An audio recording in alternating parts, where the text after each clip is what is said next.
Alhamdulillah, kita punya order semakin hari semakin bertambah. Terima kasih akak abang yang sentiasa support tim saya. Tengok order akak abang dekat belakang, kita tengah packing. Ada banyak lagi label yang tengah nak packing. Order kita setiap hari macam ni.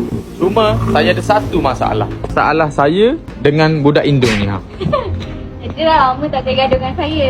Masalah kita sekarang ni adalah Kak Abang boleh tengok dekat sini ada lagi LVB, tengok tu LVB yang tak packing.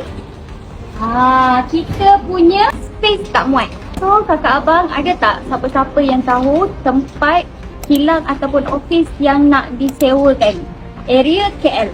Saya nak urgent. Okay, kalau siapa tahu boleh komen dekat bawah area mana yang kosong. Dalam masa terdekat ni kita nak pindah. Sebab apa? Projek 2026 agak besar, rezeki alhamdulillah. Ya, betul. Jadi, siapa yang nampak video kita orang, tolong komen, suggestkan dekat mana yang akak abang tahu warehouse ataupun office yang lebih besar daripada ni untuk kita pindah, untuk kita top up stok. Sebab kita ada banyak lagi produk untuk dikeluarkan nanti, insyaAllah. Kejap lagi pun ada stok yang akan sampai untuk projek 2020. Ya, betul. Jadi, doakan kita orang semoga lebih maju jaya lagi. Dan saya doakan abang kakak yang tengok video ni semoga dimurahkan rezeki, dipermudahkan segala urusan. Sehat-sehat selalu, insyaAllah. Jangan lupa follow kita orang. Assalamualaikum.